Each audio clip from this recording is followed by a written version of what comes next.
Nintendo is once again at the center of gaming controversy. This time, not because of a leak, not because of a takedown, but because of a patent. The U.S. Patent and Trademark Office, the USPTO, has ordered a rare re-examination of one of Nintendo's most talked about claims. A patent that, in essence, describes summoning a character and letting it fight for you.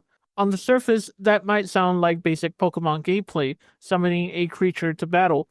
But if Nintendo's claim was upheld, it could give a broad legal control over a core game mechanic that appears across dozens of franchises, from Persona to Digimon, even Final Fantasy, and of course, Power World. So what's going on here?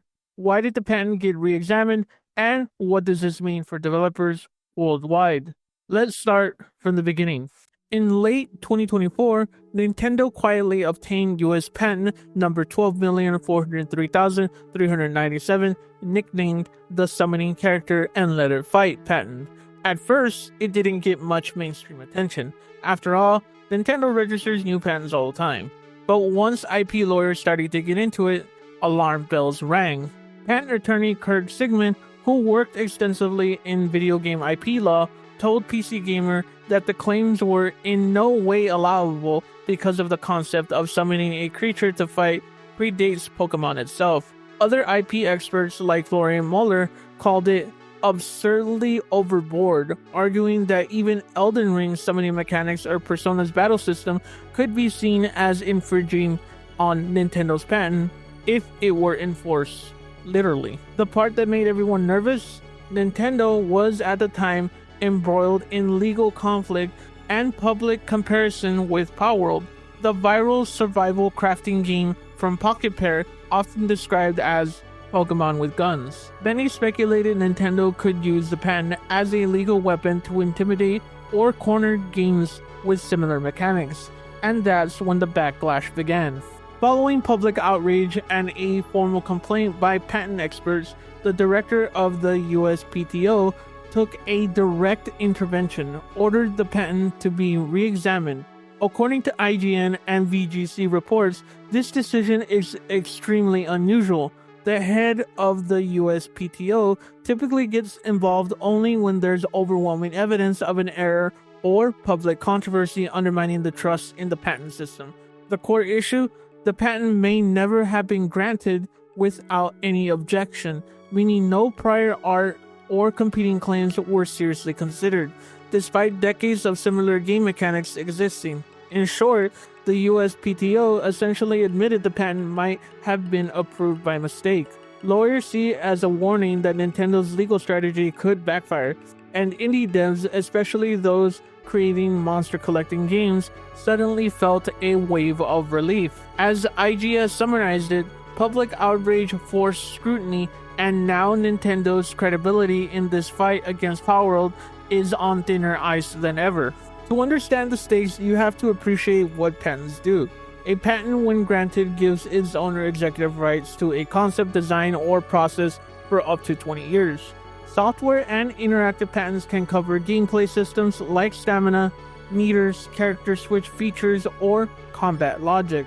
Nintendo, Sony, and Microsoft file hundreds each year, but this one stood out because it didn't describe a unique technology or art style. It described a gameplay feeling.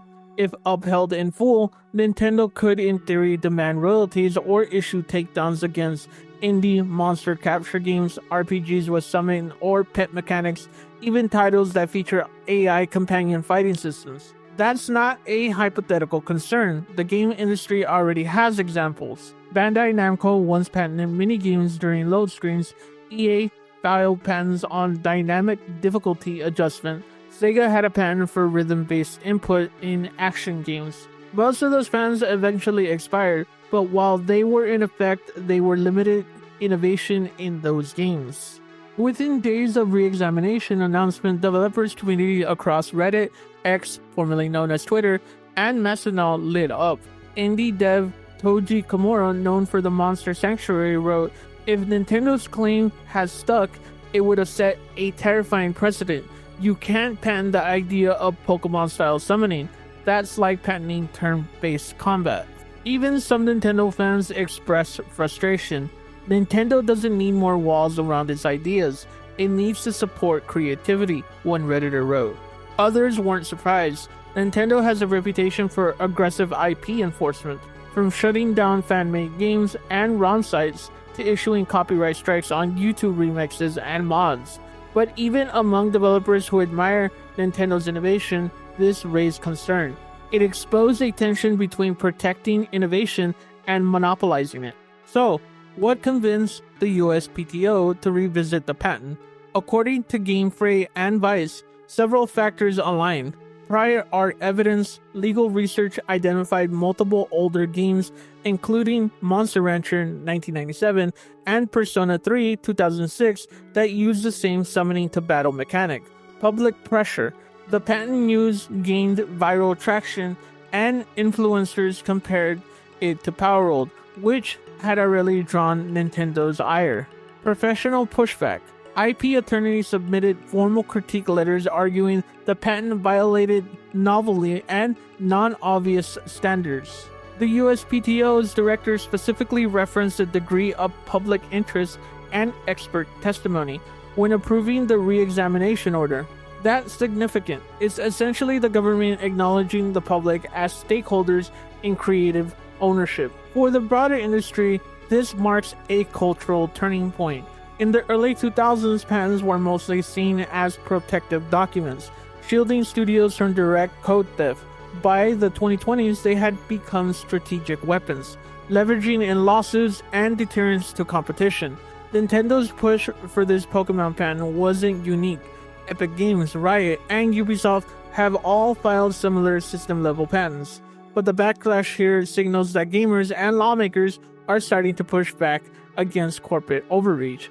If Nintendo loses the re-examination, it could set a legal precedent to abstract gameplay patents, encourage more open innovation among indies, incentivize collaboration rather than guarding mechanics like trade secrets. The tension between protecting art and patenting it has defined software development for decades. Now, it's playing out visibly in the game industry. For smaller studios, this re-examination is a positive sign. If broad gameplay systems become harder to patent, then fan creators face less legal risks when experimenting with familiar ideas. Indies can innovate on established genres without fear of being sued. Educational projects, modders, and game jams thrive in a freer ecosystem. However, this also highlights the ongoing power imbalance between major IP holders and small developers. A big studio's legal department can spend millions defending a vague patent. A small indie can't afford a single lawsuit. This is why communities like itch.io, open source game devs, and Creative Commons gaming have grown in importance. They keep ideas alive outside the corporate walls. In short, re-examining Nintendo's patent isn't just about one company. It's about redefining ownership of play itself. So what happens next? The re-examination process could take months or even years.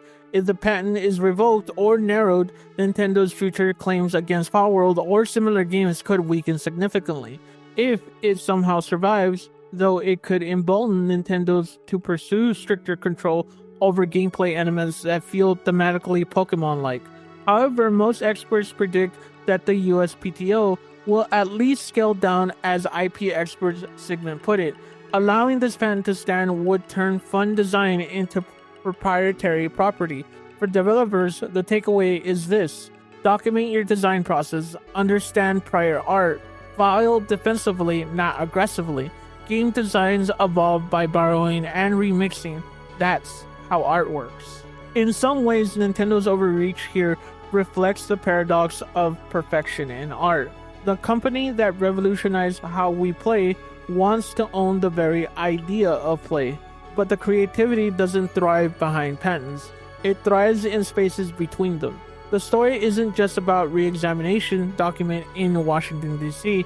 It's about the global game development community fighting for the right to dream, to remix, to summon their own creatures, and let them fight their own battles. So next time you catch a Pokemon, summon a Persona, or hatch a pal, remember that behind those mechanics is an entire history of shared ideas that keep gaming alive. If you enjoyed this deep dive, consider liking, subscribing, and dropping a comment.